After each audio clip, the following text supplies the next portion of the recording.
night, so that we've got a recording of the meeting as well. So welcome along everybody to this evening's meeting. Tonight our topic is Agritech on my farm, and this is being done as part of the ONE Agritech Programme, funded by Opportunity North East and supported by Scotland Food and Drink. And it's facilitated by both SAOS, you see we've got Jim here, and with SAC. So I am going to chair this evening, and Jim is going to keep an eye on all the questions and make sure it's all running nice and smoothly, which is awesome. We have got a fantastic lineup of speakers for you this evening. You can see the 4 of their faces just now, and they are all within the Northeast and all doing different things with Agritech. And I think it's absolutely brilliant that we can actually hear how the Agritech has been used within farms. You're going to hear what they're using, the benefits it brings to the farm, and how it makes their life easier as well. So we're going to go through each one of them. We'll have a kind of 10-15 minute talk from them all, and then we'll open it up for questions and answers at the end. And as I say, you've got the kind of toolbar there where you can ask questions through the Q&A, and there's a chat function as well. So please put them in through there, and we will address them as we go on. So who we have this evening? We have got Laura Beattie, who farms up with her family at Corskie at Garmouth. We also have Scott Campbell, who farms at Kirkton at Kinellar, Nicola Wordie from Cairnborrow at Huntly, and of course David Barron from Nether Aden at Mintlaw. So a fantastic lineup of folk. Laura is going to start. Laura, if you want to just share your screen, if you can, and then you can get up your slides. And I don't think there's anybody who won't know Laura on this call. And they have been the monitor farmers of past, and during the monitor farm times, they put on quite a lot of Agritech, and one of those was the beef monitor. So I think it's great to have Laura along tonight so we can hear more about what they've done and then what they have done since monitor farm as well. So Laura, I'll hand over to you. Thanks, Kirsty. So as Kirsty mentioned, I'm Laura Beattie. I farm in partnership with my dad, Gran and Granda down at Corskie in Murrayshire. We're farming just over 5,800 acres, 2,990 that's in cereals, 980 of it's owned, and the rest is all contract farmed within 15 miles. We've got 580 cows of our own and an additional 160 contract farm cows. Out of our 580, 180 are pedigree sementals based at Corskie, and we've got the 400 commercial cows up at Pluscott in our upland unit, consisting of semental cross and shorthorn cross cows. We cut our spring commercial calves and sell them as yearling stores at Huntly Mart, and we leave our autumn commercial calves and any surplus pedigree male calves in Tyre and sell them direct to the abattoir around 13 months. We've got 650 mule and mule cross Texel ewes, and my sister has got 30 pedigree Texels and 100 Suffolk cross for recipient work. We've just built back up our pig numbers after having a restock to try and bring in new genetics. So we're back up to 350 breeding sows, taking them right through to bacon. And none of it would be possible without our great team we've got. We've got a foreman, 3 stockmen, 3 pigmen, and 6 general farm workers. So as Kirsty touched upon, we were a monitor farm for Scotland, and that allowed us to try quite a lot of different technologies and trialled quite a lot of things, opened up quite a lot of doors for us. Previous to the monitor farm, we were already using the EIDs in cattle and pigs for a number of years, as well as the GPS soil sampling. And we've got the individual nozzle section control in the sprayer for applying the liquid nitrogen and the chemicals. Through the monitor farm, we use the Mucol calving sensors. Not going to touch too much upon about them. I think a lot of people know about them, a bit like Marmite, either get on with them really well or you don't. Personally, we didn't like them, didn't go on very well with them, but that was the joy of trying them out. Their heat detection system was a collar and chipped tags in the cattle. It did work well in parts, but we were hoping to use inside for AIing and put the collar onto a chaser bull. But at the time, it didn't work inside. So it wasn't really just what we were sort of looking for. We spoke a lot at the monitor farm about soil structure and soil damage. It's something Dad feels quite strongly about. So we did a lot of trials with the tyre and ground pressure. So that resulted in us adding new tyre inflation kits to the tractors coming home. As during the trials, we saw a massive reduction in the compaction when the tyres were set to the right pressure. And then the favourite part of technology that came out of the monitor farm for me was the Ritchie Beef Monitor, purely for the fact I think it's a great piece of kit and my interests lie with the beef cattle. So that's what I'm going to talk a bit more in depth about tonight. So we were kindly given some of the first beef monitor units as part of the monitor farm project. It was quite new to the market at that time. So we got a test unit for trialing and worked quite a lot direct with Ritchie's and Ross Robertson, who was there at the time. And our management group, who helped sort of come up with the suggestions for the monitor farm, thought it would be a really good idea to monitor a batch of young bulls while they were being finished, to try and find the best and most efficient way for feed and labour for finishing them, and trying to avoid the penalties of overweight carcasses at the abattoir, and then sort of feed back to the group about it. So we did go quite a lot into costings and figures and weight gains. So the beef monitor itself, hopefully soon you'll be able to see a picture of it, if no one's seen it before, is a sort of freestanding weigh crate with a water trough sort of at one end beside an EID panel reader, and the animal can walk onto it, have a drink, and the ear tag gets read. You can have around 50 to 60 animals in the weighing group, depending on your water flow. Obviously, you'll need a water connection and a power source for the beef monitor to work. We used ours in the shed, but you can get solar panel kits for them, and I know there is quite a few that are working outside using the solar panel kits, but we just never did it like that. So as I said, every time an animal goes in to have a drink, its EID tag is read, the weight is recorded, and at the end of the day, all the weights for that day are averaged together, and that's the weight that you see on your app or on the website when you go on to look at the data, because what we found was animals were going in to drink up to 12 times a day. So obviously there was quite varied weights depending on if they had a full stomach, empty stomach, a bladder, etc., etc. So it was best that they collected all the weights together and averaged it out. And then that's the one that we get to see. It also cancels out any sort of anomalies detected. So if another animal was to stand on the crate behind it, it knows that's what's happening and will not obviously count that weight, as it will be hanging out compared to the normal weights for that animal. We were really surprised and quite impressed at how well the animals took to using it. We weaned 50 young bull calves up at Pluscarden, floated them down to Corskie, which is 12 miles, directly from their mothers into the court with the beef monitor, and within 24 hours they'd all been on for their drink.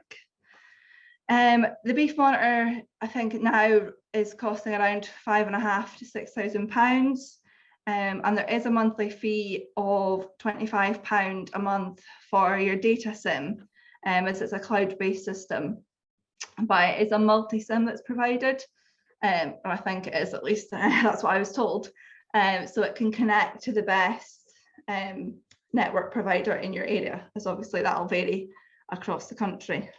So what we sort of were looking at, and our sort of aim in that, was to take our bulls to just over 700 kilos live, to try and produce just over 400 kilo dead weight, as we were allowed 420 kilos dead for our bulls. So we're trying to just maximise every kilo per animal. And in the first batch of that 50 bulls, we managed to raise our average, well, our previous average before we got the beef monitor was 376 kilos. And in using the beef monitor, we managed to raise that to 399 kilos across that group, which was a 23 kilo increase. So over the 50 animals, it was just over a tonne extra. And at the time, we sort of worked that now back to around about just over sort of £4,300, which is a huge amount, just boiling down to the fact of getting them to the right weight. This picture here on the screen that you're now all hopefully seeing is what the website for the beef monitor looks at. Well, a slightly more condensed version. So this is some animals we've actually just had on this week. So we've put the top few away just yesterday. So this red column here is quite interesting. So that was their daily live weight gain for their average for that week 3 weeks ago. And as you can see, there's quite a lot of red and the numbers don't look that great. We were actually PDing and blood testing cattle in that shed next to the bulls, and the bulls had to get shut in away and shifted about a little bit while we were working in the shed. And it just goes to show that it did have a bit of a knock-on effect that week of how well they were doing. And then you can see 2 weeks ago they were starting to climb back, and then this last week they've been doing really well, I would say, again. So it just goes to show that it's sort of disturbing them, and that does affect their daily live weight gain, even if you're not working with them sort of direct. There was a sort of knock-on effect of that. If you were to click on one of the individual animals, this is also then what you would get into. I couldn't fit it all on the screen, but under this graph, you would have all of the animals' UK number, management number, date of birth, breed, and a few other bits and pieces of information you can have. But this just sort of shows each day that was recorded. So he's been on quite a sort of steady upward trend. You see the wee dip that he had, and then he's come back and gradually. So it's quite interesting to sort of see how they've been progressing day by day. Sort of other things that we took away from using the beef monitor was, it's sort of touched upon there with the sort of red, the lower daily live weight gains, and talking about how we were PDing in the shed.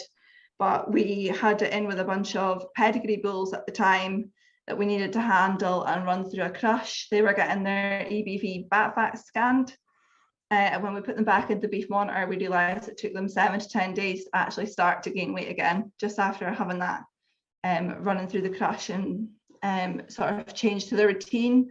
So if you're regularly weighing your animals sort of maybe every couple of weeks, it just goes to show that it can have quite a knock-on effect for a long period on their weight gain. It's something to sort of maybe bear in mind, which is why we really like the beef monitor now, because we're getting that weight without having to weigh and handle them.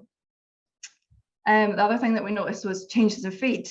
Without sort of telling me, Dad, the first summer that we had the beef monitor, decided to increase the percentage of the winter barley and lower the concentrate blend, the bought-in mix, in order to try and reduce the cost a little bit. And within a couple of days, I think Ross, when he was monitoring it as well, and I also noticed the daily live weight gains started to go down quite quickly. I sort of said, Dad, there was something strange going on, and that was when he admitted that he decided to change the ration.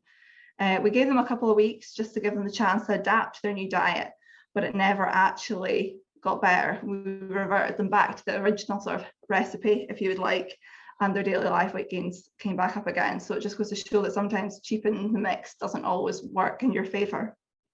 And I don't want Dad to forget that. It reduced the time, the man time, and selecting out the bulls. You didn't have to handle them the same.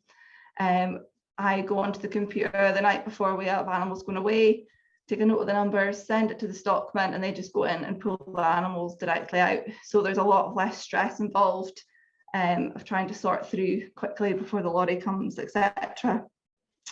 And then I think a lot of people believe that it really does is a useful tool, as off the back of the monitor farm there was 12 sold alone, and there's a lot more than that out there.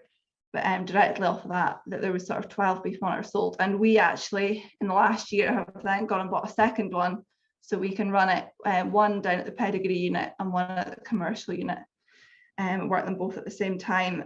The only drawback we sort of had with it was the EIDs. Our farm plan software reads it in a different format to how the beef monitor weighs it, and it won't be a problem for everybody because some people have probably different software, but our cattle manager farm plan reads it in a different format, so there was quite a lot of manual colorating the tags, and getting them all to match up. But that's something that won't be a problem in the future because of the new EID legislation coming in for the cattle. They'll all have to be on the WYSIWYG tags. So the beef monitor and your computer software are all be reading it in the same way. So that'll eliminate that problem. So it'll be quite good when that happens, actually. And it'll be reading the UK number direct. And that was pretty much everything. Fantastic, Laura, thank you. And we got stuck on slides again, but I didn't want to interrupt while you were in full flow. I think that just to make sure people are picking it up right, so you had the beef monitor through the monitor farm and you found so much benefit with it that you now have 2 units, don't you? Yeah, we went and bought another one, and worked one down to the pedigrees and one up with the commercials.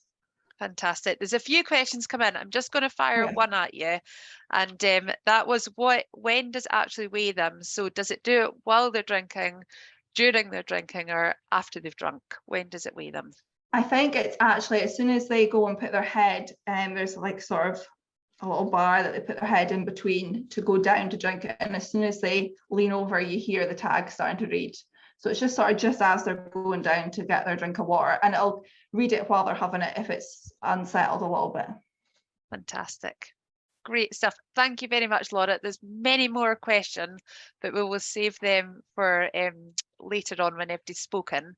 If you want to unshare your screen, and we will let David take control, or Nicola probably take control of the screen. So David, if you want to share your screen now. You're on mute as well, David. So next up we have David Barron, and David is obviously at Nether at Minlaw, and David is going to speak about how he is using new technology to help reduce his costs on his farm. Good evening, everybody. It's my first online meeting and probably my last by the looks of it. It's quite ironic when we're trying to be so techie and we can't even bloody work this thing. But anyway, firstly, my name's David Barron. I farm at Nether Farm, Mintlaw. I bought the farm about 30 years ago when I was the age of 24, going on 25. Nether is very much a family farm. I'm in partnership with my wife Nicola, who thought she knew how to work this screen, but she's failed as well. And I've got 3 boys. None of them are in the business yet. They've all gone to do other things first. And I've got 1 full-time employee, which has been with me for 22 years. The farm is all ploughable, but I've got it in half grass, half arable, to try and make it very much a mixed farm and keep it simple. A few years ago, I thought about getting into this renewables. So I managed to build a 200 kilowatt boiler. I got it installed. Basically to try and chase the RHI and make us more efficient, and also put on 10 kilowatts of solar panels on the roof of the grain store. I was upgrading my dryer, and I thought I want to try and make this as profitable as I can, so we might as well try and get paid for drying grain and save diesel. So that led to the college approaching me to see if I'd become a climate change monitor farm, which at the time I kind of rolled my eyes a bit and thought, I don't know about this. But do you know this? It's the best thing I think I've done since, well, one of the best things in my farming career I've done to pursue this. I got to really look at my business closely, and the things that really well, there's a lot of things that were wrong, but the thing that really shone out was I was spending far too much money on fuel and fertiliser. The power requirement was huge, and I sort of looked at how to reduce this online a fair bit, and the thing that was staring me in the face was hydrogen. That could address my fuel and fertiliser problems and reduce my bills. I'm not there yet. We're not making hydrogen. We're making hydrogen and using it as we go, which I'll come on to a bit later. You know, it goes a long way to reducing the diesel bill. I think I've reduced my diesel bill by a third, and I've reduced my fertiliser by a third, which hasn't all been on hydrogen. It's been changing to more spring crop and also get my grassland management right, or better than it was. I hardly put any fertiliser on the grass now because I don't think it needs it, and I keep my grassland a lot younger and it's full of clover. And I am a believer that if you give grass fertiliser, it becomes a junkie, and it needs it. Whereas if you've got young swards in there with plenty of clover, that does the job itself. So that led me on to how can we do something at the moment? And I found this guy down in Yorkshire who could fit this box. He's water fuel engineering, that could reduce my fuel consumption by 22%. It would clean up the emissions in the tractors. And I think I noticed later on there was less servicing required because the tractor is decarbonised and it's running clean. It's not running hot, it's running clean. So I looked at this and I persuaded the Scottish Government after about 2 years of being the Climate Change Monitor Farm, will you sponsor me, or will you let me trial this box, which cost £6,500 at the time, which was far too much for me to spend if it didn't work. So I trialled it with the SRUC. We kept really good fuel records, which I still do, and blow me, it did what it said on the tin. It reduced my fuel consumption by 23%. You could physically do the jobs. You know, it felt like you're another 30 horsepower, and yeah, I still service my tractors, but not as regularly. So it was a win-win-win. And a lot of people have said to me, it sounds too good to be true. But do you know this? If it didn't work, I wouldn't have put it on my T6 180. I've got one on my New Holland T7 210. I bought a new combine to me last year, which is a 680. So I did my first harvest with it. And when I was filling my combine, it was taking £700 worth of diesel to fill. So if you can save 23% of that, why not? I also fitted it to my last Ford Ranger, and I took it off of that and put it on to, I bought a Mitsubishi L200 last year. So tiddling about the farm, you substantially notice that you're not going to the petrol station nearly so much as you used to. So here's a picture up on the screen of the box. All it is you put in distilled water into that reservoir there, keep it between the max and the minimum. There's an electrolyzer that splits the water and makes it into oxyhydrogen gas, which is pumped into your, a pipe leads into your air intake and cleans your engine. And somehow, I'm not a chemist, but it makes it more efficient. And the thing is, if it ever breaks down, the guys in Yorkshire, that your tractor or whatever vehicle it's on just results back to what it did before. So, you know, you just lose the fringe benefits as a matter of speaking.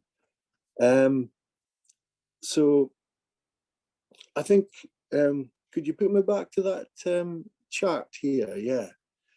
This is something that Alan Bruce did for me today, and I think everybody can see it. I mean, again, this is not me, this is not the guy in Yorkshire, this is the college are showing you the benefits of fitting a machine and possibly how quickly it can be paid back. Because when I installed one probably about 6 years ago, diesel was maybe 30 pence a litre for red diesel. The last time I bought diesel last month, I was £1.09. So you can see the two graphs of what you can save, or the two charts, and how quickly it can be paid back. So to me, somebody said to me a long time ago, it's a no-brainer. And to me it is. But this is the halfway house. I think us as we as farmers, if we could actually get to the next stage, in Glensoch down in Lawrence Kirk, the James Hutton have just won a big award for on-farm hydrogen, making your own and being able to store it. And vehicles are coming. JCB has got now a load-all that runs on hydrogen. So I think before very long, we might get the opportunity to buy solely hydrogen tractors. And making hydrogen is a very simple process, as long as we can afford to fund the kit, which will probably get cheaper, because the thing I've got costs £6,500. It now costs between £1,500 and £2,000. So, you know, as it becomes more common, the prices will drop. The other good thing about hydrogen is that potentially in the future, you could make your own fertiliser by adding urea and whatnot. And, you know, that to me would be, well, it would be fantastic. It would reduce, it's not what we can make in farming, it's how we can control our overheads. And fuel and fertiliser, as I said, were my biggest overheads by a long way. And this would go a long way to reducing them dramatically. That's really it. I'm not doing a sales talk in it. It's my experience of how to try and get into the next century. And you know, one thing to finish off with, I'm a great Top Gear watcher, and oh, what's he called again? Diddley Squat Farm. He's been a diesel head through his life, and the more you drive, the more you damage the environment. If you're a hydrogen head, because the waste from that is oxygen and a little bit of water, the more you actually drive a vehicle, the more you help the environment. So that to me is a fantastic concept. Anyway, enough from me. On to the next one. Jeremy Clarkson was the name you're looking for, That's David. it, Jeremy. I kept thinking of Richard Hammond, but that's not. Brilliant. There's not many people in the current climate could say they've reduced their fuel by a third and their fertiliser by a third. If anything, it's doubled plus, isn't it? So I think that's an amazing story, just showing actually how tech can help with so many different aspects of the farm. So thank you for that, David. Again, there's oodles and oodles of questions coming in here, but I'm just going to keep an eye on time and just plough on. And we are going to go to Nicola next. So Nicola, please be the one that can share the screen. And we will hand over to Nicola. So for those who don't know Nicola, I don't imagine there's many of you. Nicola farms with her family at Cairnborrow at Huntly, and they are using various different types of technology with their livestock. So Nicola is going to speak through the various different types of technology that they're using, and there's quite a few of them. So it'll be great to hear how they're using it and how it's benefiting their farm. Just clarify, this is not a picture taken today. We are currently white. Thank you, Kirsty. Good evening, everyone. My name is Nicola Wordie, and I farm here at Mains of Cairnborrow full-time with my parents, Margot and George. My dad, myself, and our employee work full-time on the farm, with mum working part-time. Mains of Cairnborrow is roughly 1,400 acres, all owned. We currently are running 900 Scottish mule ewes, all put to a Texel tup. Small batch lamb early inside from the end of February, with the majority lambing outside from the end of March. Tups are in for about 4.5 weeks, but our lambings have been pretty quick recently, with being down to single figures in 3 weeks. All lambs are finished off milk and grass, with the first ones going away sort of mid-June all the way by October. I also have a small flock of pure Texel ewes just to breed our own replacements with. We also have 240 strong herd of Simmental cross suckler cows. We calve them split equally, calving from spring and autumn. The heifers all calve to a black Limousin bull to start with, and thereafter go to Charlie bulls.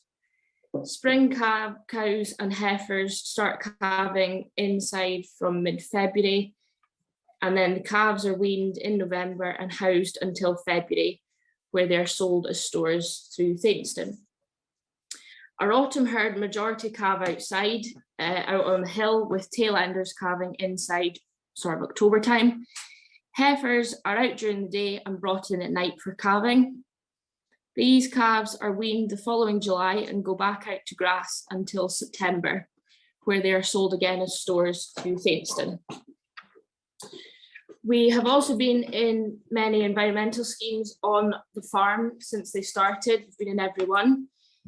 We also have 5 turbines on the farm. We also grow a small amount of spring barley. Majority is sold for malting, but we keep the rest for our own use. I'll just move on now to the technology that we use. These are all some of the technologies we've been using and have started to change on farm ourselves. We've never been part of monitor farms or anything like that currently. Recently, we installed our first calving cameras into our main calving shed. This has proven a huge success, saving 3 calves already. This has been a huge benefit to myself, as it saves lives, saves time, and also saves disturbing the cows while during calving. Cameras, I know, have been around a long time, and I'm sure many of you have these, but this is new to us and it's already proved to be a great success. So hopefully this video plays. This is just showing the camera that we've got. You get various different ones, but this is the one we've got. As you can see, it's pretty clear. This is in daytime.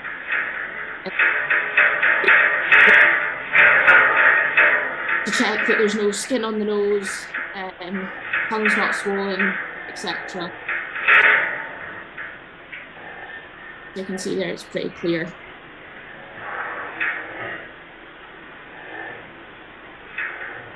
We were lucky enough to have these two having so close together.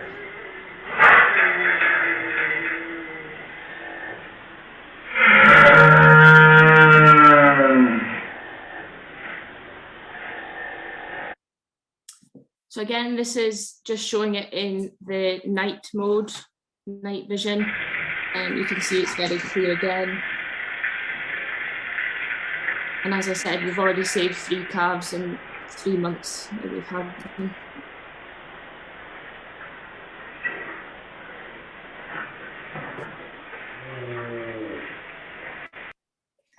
Not only for calving, also a huge benefit for making sure that the calves have gotten up and soup.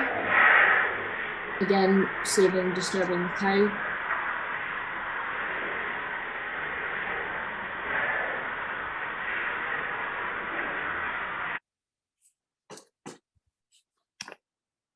For a few years now, we have been tagging our newborn calves with EID tags.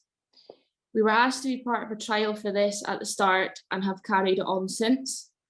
Readers are now have now been put in place in certain floats and are now widespread in all auction marts and abattoirs for the role of digital rollout, hopefully coming 2023.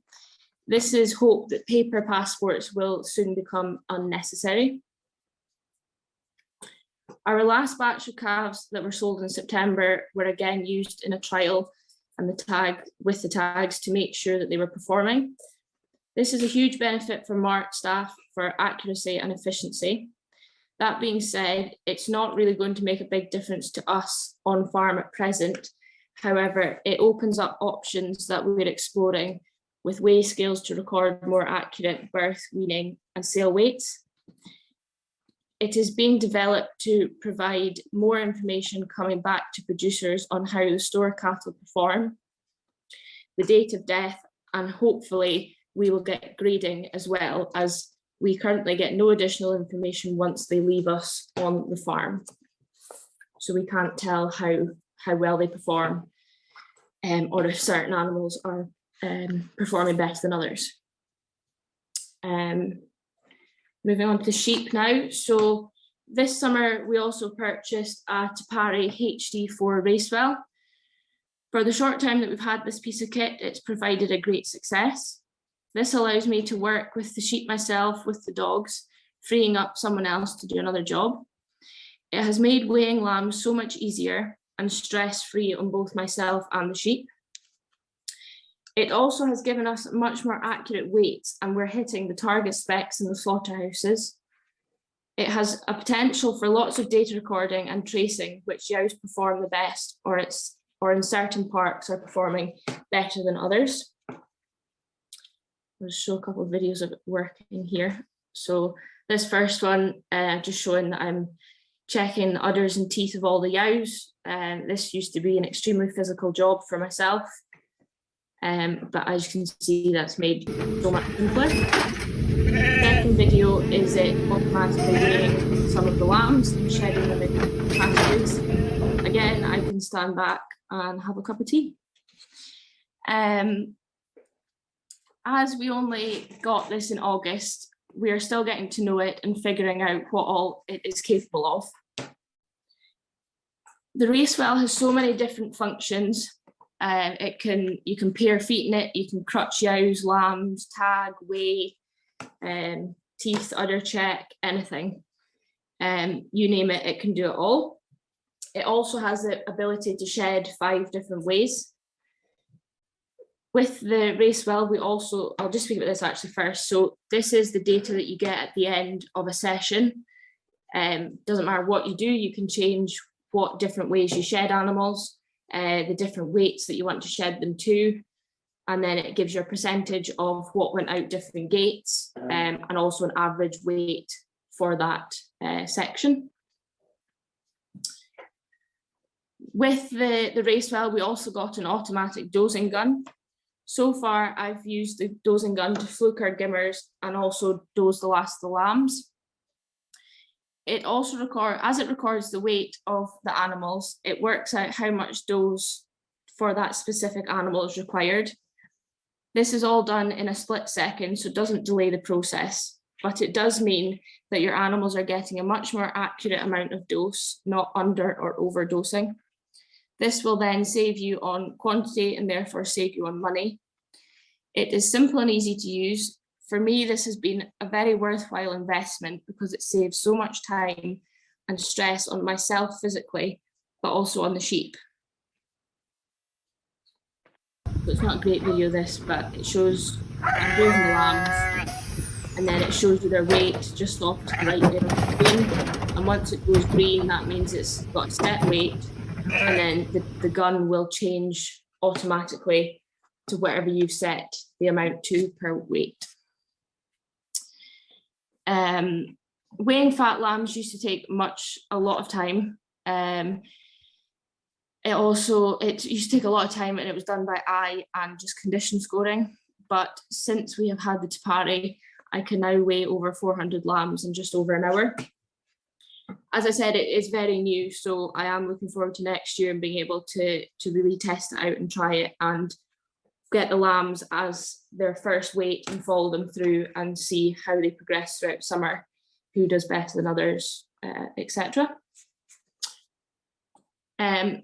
We have also been in talks with SEOS Digital Data Pilot to trial sensors on the farm.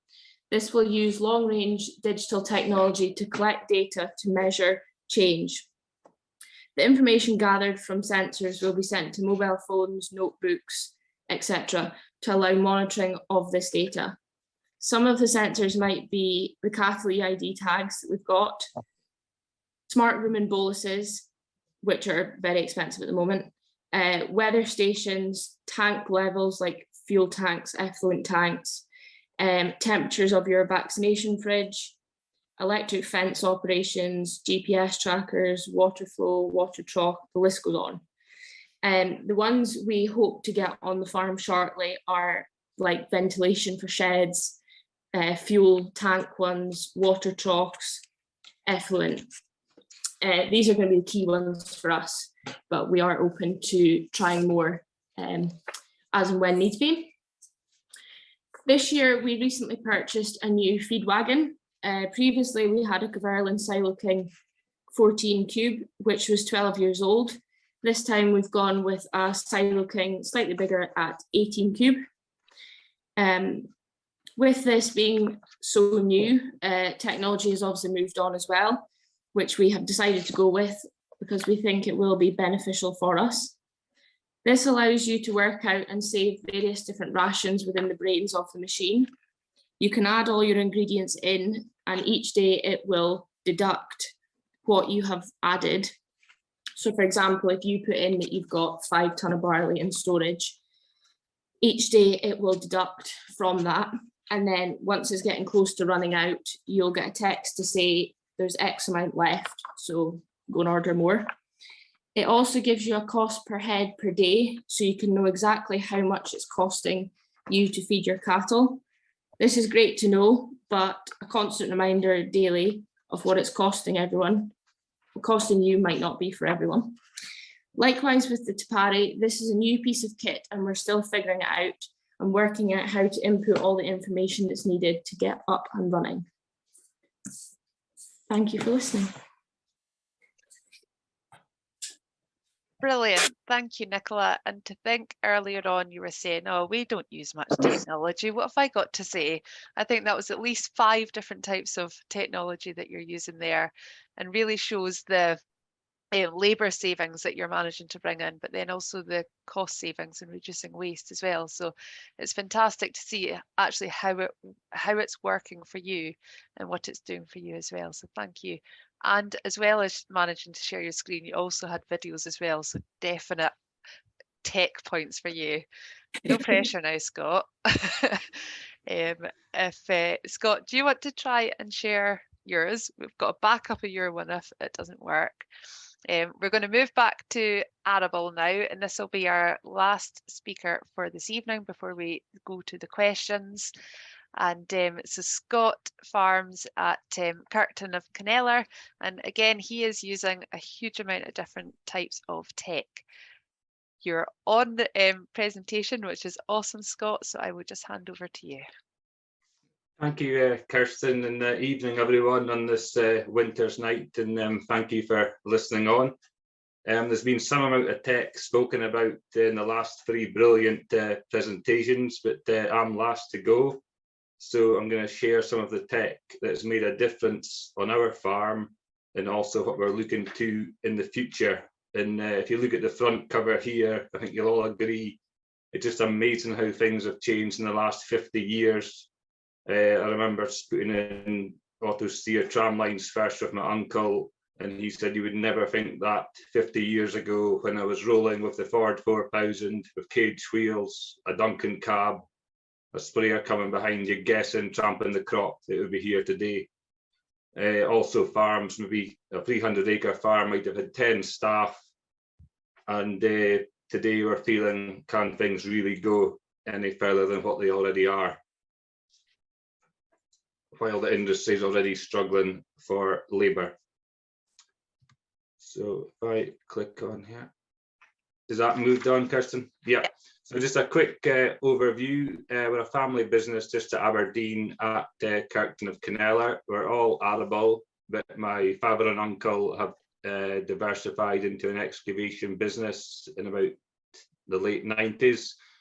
We've got lots of other diversification going on, a few rented buildings to the college, and I've also been doing a bit with the students at the practical stuff at Craibston as well, which I really like, working with the next generation.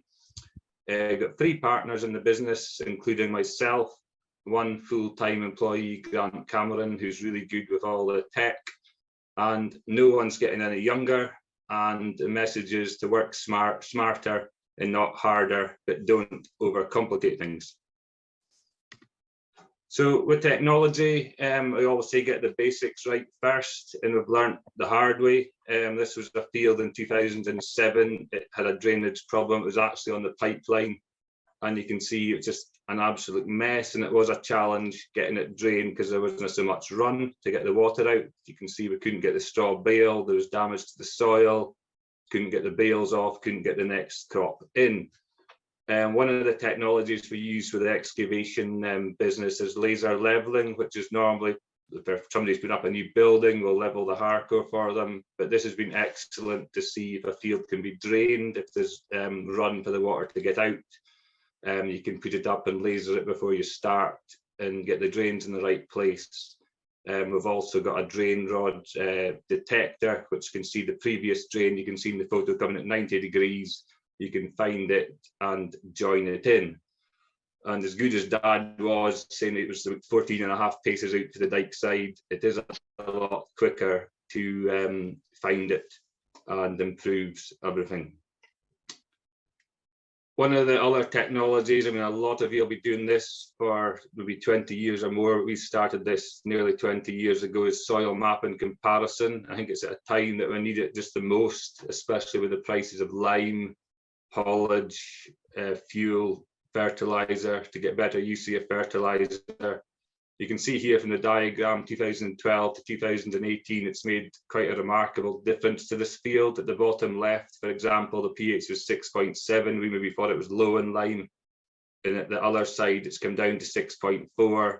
And in the middle, where it was 5.8, it's up to about your 6.1, 6.2. This can also reduce the amount of lime spread. I know a lot of people will be doing this, but to throw some figures at it, is it really worth it? The answer's on the next slide. This field was used as a benchmark and exercise for ourselves. If I'd walked this field in a W format, I would have got a pH of 5.9, using a tonne a hectare for 0.1 pH of calcium lime. I would have needed 4 tonne a hectare, including your field size. I would have needed 54 tonnes of lime, which comes to the total there, £1,700. I can't see the far right hand of my screen there. And using the GPS mapping, I only needed 19.8 tonnes, and that would to get the field to the same pH. So it's saving £59 a hectare on that field. And I've seen fields more than that, and I've seen fields less than that. But what I can say, I've only blanket treated one field in the last 10 years since I started doing this. And in 2018, I'd ordered a 20-tonne load for this field. The lorry was on the way. I was waiting to get the maps back, and only 10 tonne was required. So I got the rest of the lime onto another field. So it's a big saving here. Again, the amount of fertiliser news in the press with nitrogen use efficiency and stuff, it's great to get the lime right. Other trials I've been doing the BASF real results trials, but this was one of my own trials I did. I missed a bit of 14-metre strip of back end fungicide and insecticide on purpose. Some of my trials are not on purpose, but accidentally missed a bit. That's where you learn from your data.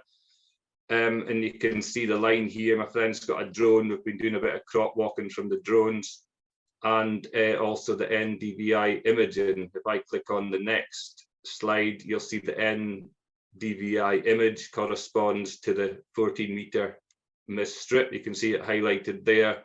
It's making a big difference. We've also been using the NDVIs for looking at growth regulators. Some fields need more, some fields need less. So there's a lot of advantages there, not just financial, but crops lodge, and you can save money on growth regulators and fungicides as well. Another thing, we fitted auto shut off to the bateman, retrofitted that, and we put auto steer on 2 of the tractors now, RTK. You can see in the left hand picture, that's the auto shut off. You wonder what the green lines are. That's a bit that's been sprayed, but we actually fitted 12 sections onto it, reason being that we can spray the tram lines only. There's often some greens in the tram lines of malt and barley or wheat that you can't get combined or they'll spoil the sample. So I can go up and down the fields just spraying off the tram lines only, saving on glyphosate that's going to be potentially lost in 2025 or before. It's really good for that. And the other advantage of the auto shut off is really good to liquid fertiliser to save lodging. And no matter how good you think you are, you won't compete with a robot. And on the right hand side, that's the RTK screen, really accurate for doing the drilling. And a quick calculation, if you've got a 28 cooters on your drill and you've got one cooter on top of the other, which is not bad, you're 7% out. With fertiliser, say it's £700 a tonne, seed at £550 a tonne, that's about £20 a hectare you're actually wasting. That's just with one cooter on top of the other with 28 cooters on a drill. So the more accurate you can get it, the more even the crops will be, and there'll be more financial benefit. And when we do the drilling, we do the tram lines first. I've got a video here, I hope this plays.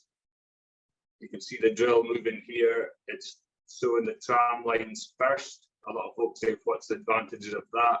Well, one is you don't need to use the markers, so the marker doesn't hit any stones. You can see there, it's been one's 28 metres over there and there. You can leave your seed trailer over in the corner, and you can leave a road to get back to it. So you can go to the gushet with your fill, see your camera in your hopper, that you've got enough seed, and you can get a long strip right back to the gate. You can also go downhill on the flatter bits, downhill on the steep bits, sorry, and uphill on the flat bits.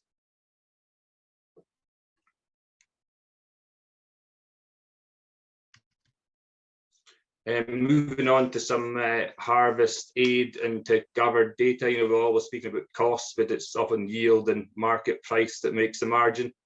We've got a mini bat combine, handheld with 2 tubs. One tub fills the moisture meter.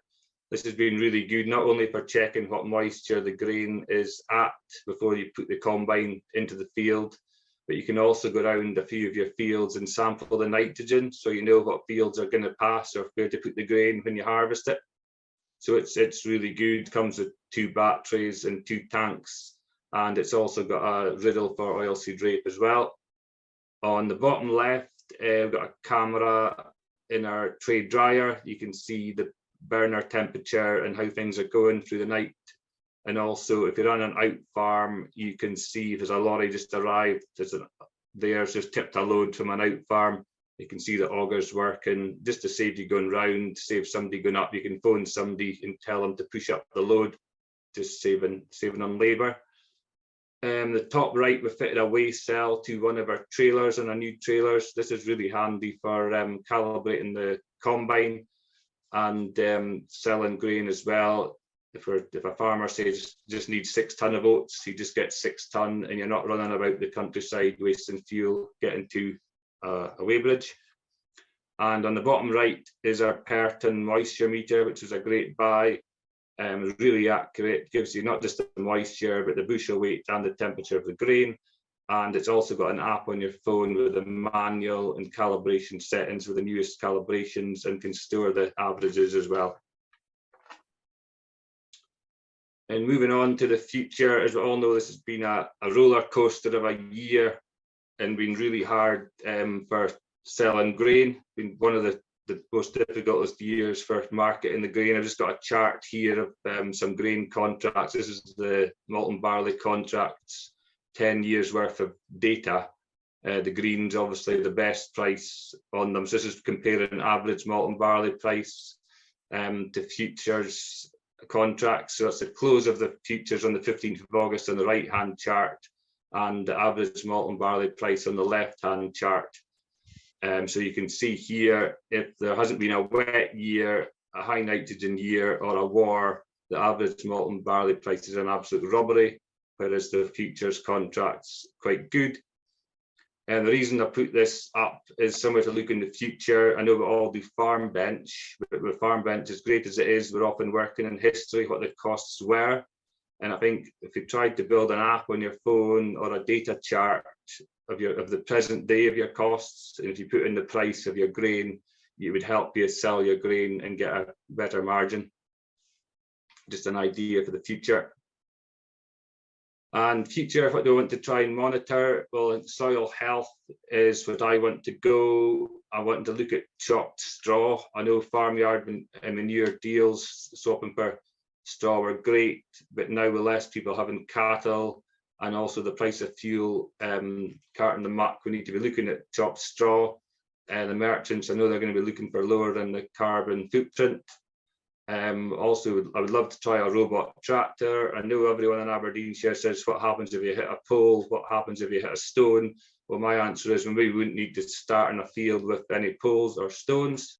It would be quite hard to do in some of my fields, but I'd like to give it a go.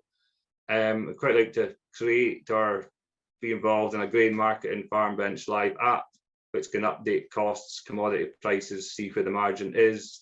And like everything else, more things for health and safety. I was at a sprayer course the other day, and there's a lot of loan working going on, and just to check where people are and how they're doing. And that's about it for me. I'll leave you with a picture of my new drill for the springtime, and thank you very much. And any questions? Brilliant. Thank you, Scott. Again, so many different uses of technology, and fantastic to hear actually how it's fitting into your farm and how it is helping you as well. So thank you very much for that. If you could unshare your screen, Scott, and then we will have all the speakers up. There has been so many questions coming in. Where to start with these questions? Please, anybody who still has any questions, please add them in, and we will do our best to get through them. Where do I start? I think we probably have to start with Laura. You're the one who's had longest to get your breath back, so I'm going to hit you first with some questions.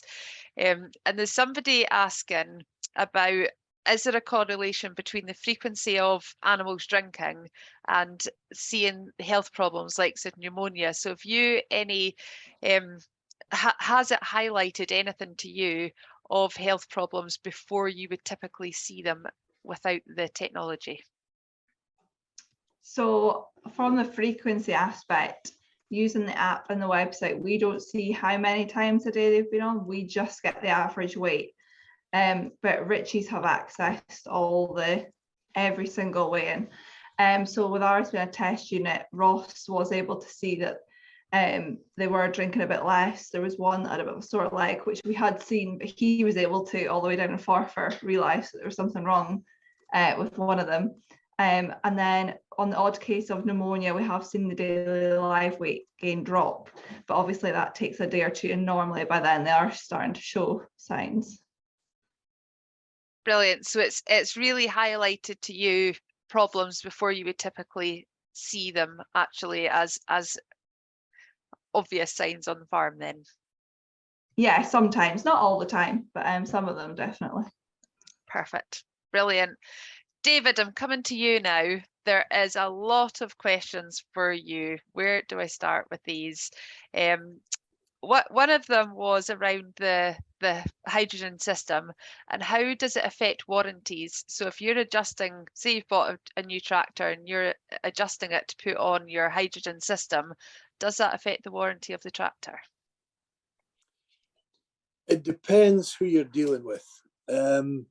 I bought a JCB and it was such a disaster that I had blue problems. It was quite ironic, and I bought a 3-year warranty. It cost me £2,500, and I had so much trouble with that JCB that they actually gave me my money back in a 5-year warranty. And Lord Bamford phoned me one day to ask all about the hydrogen, and they've actually developed an engine. So I've got a letter from him saying I can put the hydrogen on the JCB, but it was such a bugger of a thing. I thought they will blame the hydrogen. Mitsubishi, they said, no, on you go. We're trying to develop hydrogen as well. We're interested to see how you're getting on. New Holland, I've got it on both my New Holland and my tractors. They went on just at the end of the warranty. But you really have to sum up every individual. When I found I was buying a new bit of kit, that was not the first question, not the second question, not even the third question, but the fourth or the fifth. Am I okay in fitting these hydrogen boxes? And certain people said different things. So I had yes and I had no's. But I think going forward, everybody's going to have to do something. So I don't know if that's answered it. There's some people are really, yeah, we want, this is the future. And other people, oh, I don't know. Okay, it's a bit woolly then. It's a bit woolly. Yeah. And you said there that your hydrolyzer was between £1,500 and £2,000, but you also said that you'd put it from a combine down to a Jeep. Is it the same cost for a system, whatever type of machinery it's on? It's the same system. He can get bigger ones, he can get smaller ones, but and he could make it actually even more efficient, he said, if he tampered about with the engine. But I said, no way. If the thing breaks down, you just lose. So I think it's very much in its infancy, this. And as I said earlier, this is a halfway house. This is a hybrid. It's not a totally hydrogen system. It still relies on diesel. But it's the best we've got at the moment. But things are coming that will be totally hydrogen, which will probably have problems as well. It's a bit like Scotland running into poles with robotic tractors. There'll be problems with hydrogen, but it is a really old concept. It was there pre-fossil fuels, and somebody decided that it was too dangerous. But my answer to that, petrol's very inflammable, and so is diesel, and hydrogen's inflammable as well. But you know, it's I think it's the answer for heavy machinery. And the good thing is you can make it yourself. That's the beauty I like. Davey, can I just ask Kirsten, just on the system that you've got, it's now actually burning hydrogen, so it's not a replacement for fossil fuel as such. It is just making the burn in the engine more efficient. So it's reducing emissions and increasing making the burn of the fuel more efficient. Am I right in saying that? It's like a pay-as-you-go phone. It's making hydrogen as it goes, and it's using it straight away. So there's no need to store it. If your engine's shut off, you're not making hydrogen. If your engine's on and you're going, you're making hydrogen, which puts it in, yes, to make your engine more efficient. It's a better burn somehow. It also cleans up your engine, reduces fuel consumption, and it's been proven by keeping, you know, good fuel records, and also for some weird reason it gives you more oomph, it gives you more torque. I don't think you can claim horsepower, but it's like having an extra 30 horsepower. So you know, your machines are far more able. The question that has actually been asked a few times, David, is do you still need to add blue? Right. I'm not really want to answer this with 100 and whatever people listening. I know some people have doctored the tractors and done away with AdBlue, and you can do that. I haven't done that. I have the hydrogen running in conjunction with the AdBlue, and I certainly lose an awful lot less. You don't use an awful lot of AdBlue at all. Yeah, you could do away with the AdBlue if you want to be taken up by the AdBlue police. There's no need for it. And to me, this should be replacing the AdBlue, because it's just a cost. And I'd much rather be buying a little bit of distilled water, because that's what you put in, or collecting it from your grain store or whatever, than buying urea to suppress it. So are you still using AdBlue? I am still, because I've been warned not to. Okay, there's the answer we needed. I'm still using AdBlue, but use less of it. Yes. Okay. Perfect. Nicola, you spoke a lot about your technology that you're using inside. Is there any outside technologies that you would like to look at, the likes of the no fence collars, making electric fencing more efficient? Is there anything like that that you've looked into? We have had talks about the no fencing, the boundaries, that sort of thing, but it's far too expensive at the moment, because every cow needs a collar and they're hundreds of pounds a collar. So no, not at the moment. We are open to trying out other things as and when, but yeah, the collars were too expensive for us at the moment. I have heard people using the Digital Boost grant to get collars, so that's maybe something for you to look at if there's another Digital Boost comes on the go. Yeah. Scott, you listed a load of things that you would like to see in the future. What is holding you back from looking or implementing them now? Probably time would be one of the main things. I see I got a comment on there's lots of ways to increase organic matter, not than chopped straw. There is, I would come back to that and say, well, what is making the actual difference? You know, for example, is it your farmyard manure? Is it your chopped straw? Is it your green manure? Is it your cover crop? Is it your min-till? So if we can try and break that down and find out what it actually is.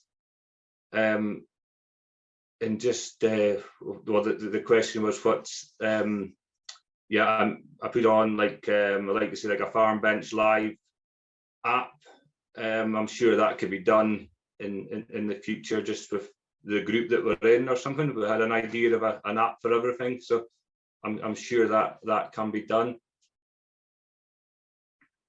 And that's it. It's finding solutions. You've got loads of ideas. It's finding ways to actually implement them. But I think it's fantastic that you've actually seen there's gaps and there's ways that technology can truly further your farm as well and your efficiency too, which is fab. Yeah, a lot of the time I remember reading my first farm bench, and we've got to make business choices from the tractor seat.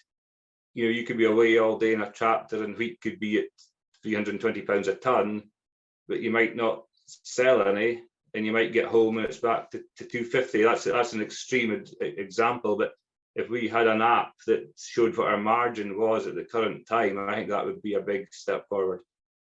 Yeah.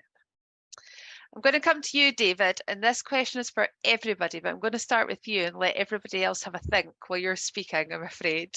And I'm going to ask, which piece of technology do you think has got the most promise for the future? Is that for me first, Kirsten? We're going to start with David, and he's on mute. For good reason. Repeat the question again, I didn't hear you. So which piece of technology that you've either heard of tonight or know is out there that's market ready do you think has got the most promise for the future to increase sustainability, profitability, and drive efficiencies within farms? Well, I've done quite a few other renewable things in the farm that I didn't address tonight because everybody else was covering a lot of it, but I think soil health is the most important thing that we've got to meet the challenge, because if we've got healthy soil, everything else will fall into place. And that's why I think, you're not going to like this, Scott, but I think that's why we need livestock in the system. We need a mixed farming practice, or you have to get your soil health absolutely right, because if you've got organic matter, I remember a few harvests ago, a really dry harvest between my out farm and the home farm. The home farm's full of organic matter because there's a good grass rotation in there, and it yielded 1.5 tons milk more. And everything was done exactly the same in the grain at the out farm because there was just couldn't hold on to the moisture. So how we can address that, the more we can do to get organic matter measured and incorporated, and our health of our soil up to an A rather than a C or a D. I don't know how we do that, but that to me is the biggest challenge we have to do to produce food. Okay, so you're looking for some sort of tech that can aid with soil health, but it's not invented yet, I think you're saying. Yeah, probably. I'll let you off with not really answering my question since you were first. Thank you. Politician answer, I think. Nicola, what about you?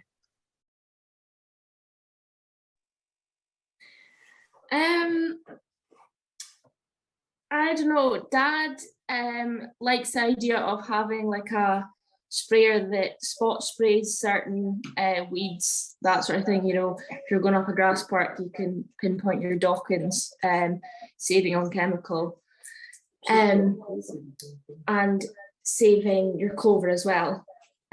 So something, I think that is maybe getting trialed at the moment. But yeah, that sort of thing would be quite good to see. Brilliant. And that's it. It's again, it's saving costs, isn't it? It's not blanket spraying. It's just identifying the certain weeds that are there and getting rid of them. Excellent. Laura, what about yourself? Well, Dad was sort of taking, he's sitting here as well, and he was sort of thinking about the arable side. On the livestock side, I was thinking about with the legislation for the EID and sort of touching on what Nicola was talking about, the feedback for your stores. If we can get like all that EID, and when the legislation comes in, if we can like really develop it so that it can talk with all your things. So all the automatic recording and movements like on farm and then obviously off farm, and following it right to the very end. And like Nicola was sort of saying, getting the feedback. And then, you know, it could even work with sort of like the drenching gun. So it's all automatically recorded to that EID tag. So no matter where that animal goes, you could sort of always see the medicine, and it's all automatically done based on the weight, you know, correlate everything all together, make sure all the technologies speak together. And Dad liked Scott's idea of the app for the grain margins. And he was also touching upon, I'll let him tell you about the sprayer. No, just the fact we actually trialled the sprayer that Nicola spoke about. We trialled it last year, but it was £120,000 extra. But it did the business. It was spraying volunteer Spring Valley out of stubbles. There's actually a question somebody has asked about older generation and new generation's thoughts and tech. So it's nice to hear both Ian and George coming in and the discussion there, and very much agreeing with what you girls are saying as well. Scott, what about yourself? Yeah, hi Kirsten. Yeah, there's been a lot of things mentioned that I would have said. I agree with David. We need livestock. We've got farmyard manure going back on with straw for muck deals. Probably plant breeding. I mean, it's not much the farmer can do, but if I could cut down disease on the crops, that would save a lot of expense. Also fuel as well, as David mentioned, the hydrogen. But I think one figure that shocked me in an NFU report was 62% of arable farms are short or struggling for labour. And there is the technology with these robot tractors doing work.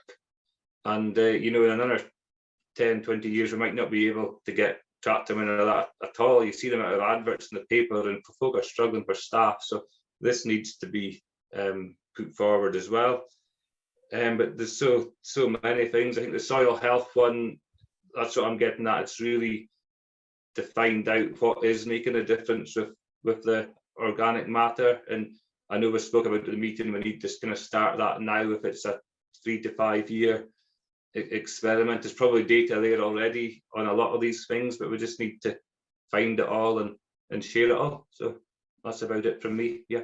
Brilliant, thank you.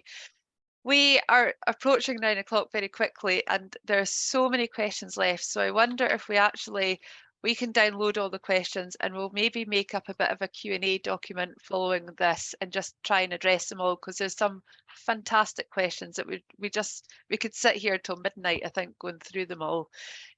I wonder, Jim, do you want to explain a little bit what else is happening with the ONE Agritech project? You're on mute, so if you just unmute yourself. Yeah, thanks, Kirsten. And can I just congratulate our 4 speakers? That's been brilliant. So thank you. It's fantastic. And it's great to see real farms sharing their experience, that peer-to-peer. So great. We've got everybody's contact details that is on the webinar, and so we'll keep in touch. We want to send out regular updates of what's going on in the 2 demonstration farms. They're both deploying a range of technology. The beef monitor, they've got a auto sharer, they've got a whole range of sensors. So they'll be trying them this winter. And then in January, February time, we'll have open events again on farm at both farms at Beattie and at Ian Wilson's as well, for people to go out and get a catch up of what's going on. So we'll keep in contact, and as long as we've got your contact details, we'll be able to invite you to that. Oh, and the other thing, sorry, Kirsten, the other thing we want to do as well, we want to get that out before Christmas time, is get an update on a survey on the use of Agritech and what are the issues. So what are the issues? What are the issues and challenges? So we want to do a quick survey, which will be an online survey.